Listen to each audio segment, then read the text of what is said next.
first, just want to thank you for giving me this opportunity. I appreciate that very much. Why do I feel I'm the best candidate for Big Rapids Public Schools?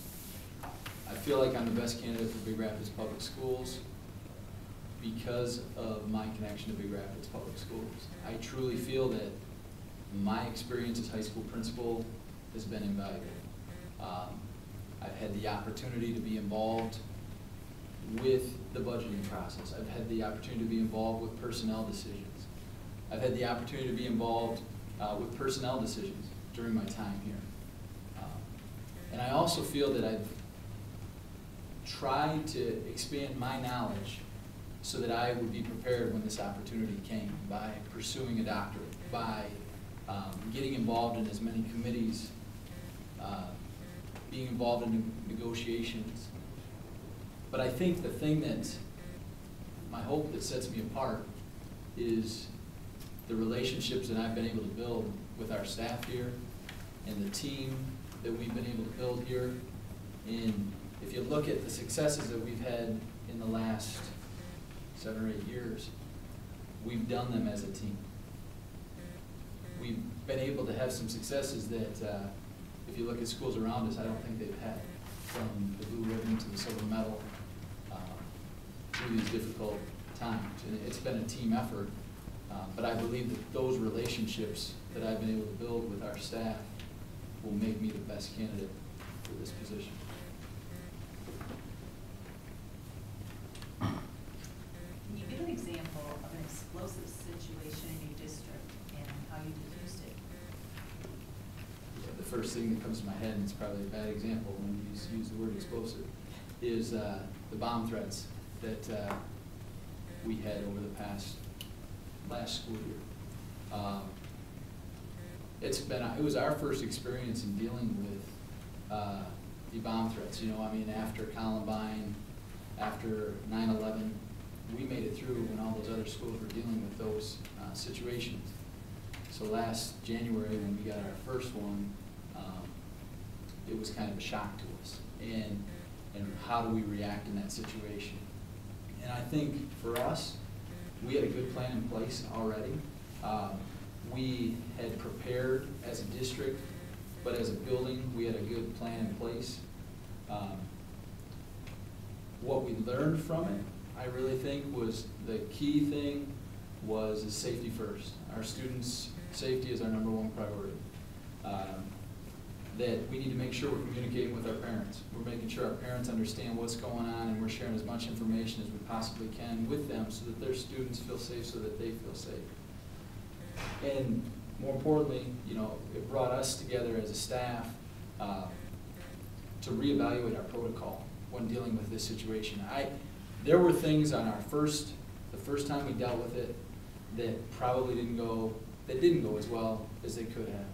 Our initial reaction, our initial plan, after doing it, we realized we could have been more organized. So after the first one, we got together with our crisis team and we built a plan of how to evacuate the building, how to get lined up, how to stay organized, how to make sure our students are accounted for more specifically than we did the first time. So when you talk about an explosive situation, it was dealing with those threats and making sure people felt comfortable with how we dealt with it, and also learning from it and improving our protocol so that if it happens again and when it happens again, we'll be better prepared. Kathy? Go ahead. No, you go ahead. Let's, you know, that's certainly within a typical one, but let's think in terms of people. Mm-hmm. Let's say a situation where dissension begins to fester in a group, be it whatever, athletics or staff or whatever. How would you deal with a situation where dissension begins to raise its ugly head? I think that, I mean, those can be kind of and if you're asking, situations. very much so. I think when we've dealt with situations like that, what I always try to live by is I want to seek that person out and try to find out what the problem is. You know, try to find out where is this concern stemming from, what's going on, so that we can hopefully work to resolve it. So if there's a person, as you say, that there's an issue going on with a person, I want to make sure I'm communicating with them to try to find out why it has risen to that level. Why are they concerned about a certain issue? Is that? Yeah. To get to the heart, to find the person. Exactly, seek that person out. It usually starts with the person. That's, I guess, you're right. probably right there. Back to the bomb threat Yeah. that you're trying to forget. After you learn from the mistakes, Yeah. did you share your experiences with the other administrative team and feel like they, that you had a chance to say, hey, we made some mistakes, and there's these things went well, these things didn't? Yeah, I do. I mean, we've had a chance to, we as an administrative team debriefed, and I think we as a building, we went through that. We're still going through that. We, obviously as an administrative team, we talked about it, but more importantly to me was with our staff, so that they feel comfortable with what we do next time. And so we actually typed up a specific plan to bomb threats, because we felt like that was going to be kind of our trend that we were on, and this is what we're going to do. Well, since last year, in conferences that people from our district have attended and talking with our liaison officers, some of that protocol has changed, as at the national level of what's the best way to handle certain situations with security. And so we've worked with our liaison officer and with our staff to talk to them about different protocol that we may have to use in future situations as well. So it's ongoing, but yeah, it's always on our radar now. It's something to talk about. Just a little thought. I was thinking, did you get a chance to share with the other buildings, with the other principals? Like Yeah. if this would have happened at the middle school, if this would have happened at. Yeah, we did. Okay. We did. Yeah, we, at team, we did.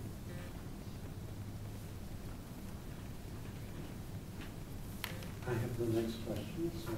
So, have you ever had a community or board member come to you and ask for special treatment? And if not, how would you handle the situation? I mean, hard to believe in Big Rapids.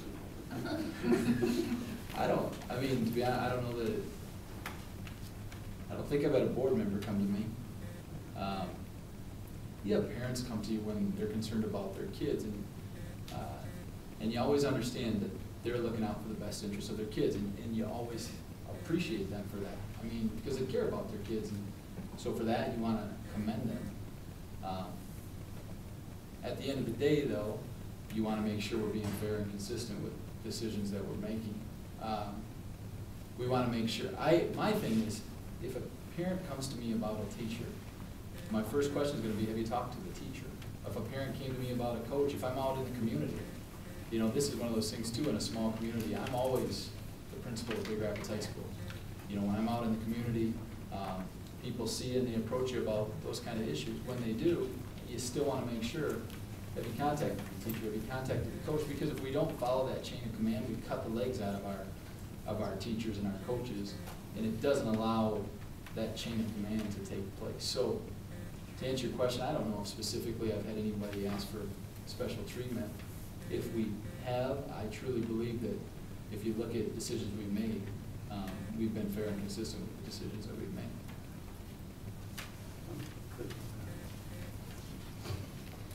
Tim, what's your philosophy and process on handling union grievances? I would say union grievances, first off, we got to follow the contract. I mean, we need to look at the contract first and making sure that we're meeting the timelines, we're meeting the protocol in a contract. I think in dealing with union grievances, I think this is something I talked about before. I think this is a great opportunity for Big Rapids Public Schools, for their next superintendent and the unions, is to build that trust, to build relationships so that we can talk through these issues and hopefully not get to that level. Hopefully, let's work things out. Let's talk about what's in the best interest of our students and make decisions that are in the best interest of our students, because we trust each other.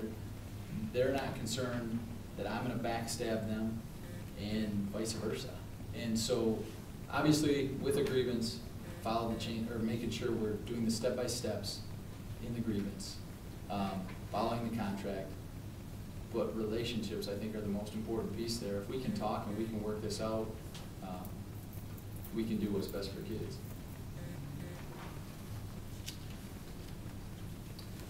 Tim, I've got the next one. What are some potential roadblocks that you see to successful data integration other than funding? I don't want to sound like repeating myself from the last time we talked, but we need to do a better job of using data district-wide, but it needs to be applicable. It needs to be something that we can get into teachers' hands where they can use this data. So it needs to be something that's readily available, that's broken down, that has easy applications for them. But it's critical to do this. I mean, we need to do a better job. One thing we're working on, and we're working with the ISD, and I think it's something that even within our district, it was kind of we've been offering the plan in the ACT. We've offered the plan test kind of as an opportunity to gather data prior to students taking the ACT, but also to give students practice.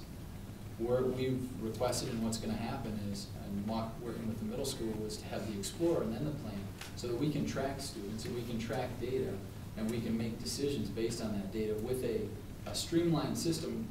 The MEEP, which goes through 8th grade, and then you have a 9th grade social studies. Then there's nothing until the 11th grade merit exam. And so there's a gap, and they're not lined up. So by using the ACT tests, which are the plan and the Explorer, we'll have linkage. We'll have linkage reports that we can look at and see, are students making growth, are students making improvements? I think using a common system like that, a system that has been proven to work well, we'll be able to have better access to that data and make it more user-friendly for our staff. So I guess the key would be is making it user-friendly. I think the tools are in place already. We're getting support. The ISD, my understanding, is going to help support the funding of these tests. And so hopefully that'll take some of that funding issue out of it, and then it'll just be a matter of us looking at the data and putting it into use. Don't you think, though, that that's all well and good for that, but don't you think that it's doesn't catch it quick enough for the teachers to have that? You're waiting until the end of the year to get those results. Don't you think those are almost too late to really help someone who was struggling and actually didn't meet those goals? I would agree with you 100%, and that's why it's important to have something that's, we can use K-12, you know what I mean? Because you may not catch them till the end of 5th grade, but by 6th grade, we're going to have an idea, and we're going to be able to work on these kids and give them interventions that may help them to improve, and have interventions as a staff. Maybe we find that we have a large issue as a staff that we're completely missing this component. An example being, we're gonna try to start learning this process as a high school. We have John Carroll from ACT coming. He was going to come in March, but we had that PD day that turned into a snow makeup day. He's coming now in August. Well, what we're going to do as a staff is on our PD day in June, one of the PD days, actually take our plan data and start the process of looking at 2 years of plan data and see, are there any themes that come out of areas, whether it be in math, in reading and writing, that we're missing the boat on? And then basically taking these themes, are we then able to build it into our school improvement plan and make improvements? So yes, you're right, if it comes at the end of the year, it's too late. But if we have data from 7th, 8th, 9th, 10th, 11th, 12th, we can then make decisions that are based on previous year data, is the way I would look at it. Then we'll have a trend. Right now, we don't see those trends. It's not consistent enough. Any idea for gathering data K through 5th? Yeah, and I think the MEEP test does that, K-5. I mean, and you can look at, I pulled our scores district-wide to see where we're scoring. And you can see on in the elementary, right now we're performing well in reading, math, and science. It looks like our writing is an area that needs improvement. That being said, I think we need to look at why is that? I mean, we need to talk to the principals, we need to talk to the teachers and find out, is this just the way the test is reporting? Is it something that we could be doing better as a staff to make sure we bring that up? And that's a theme all the way through, is our writing scores. And that's something that we probably need to look at So the testing system is better, I think. You get item analysis down in the K, or it's not K, but 3 through 7 through 8, you get an item analysis. We don't get that in that other areas right now.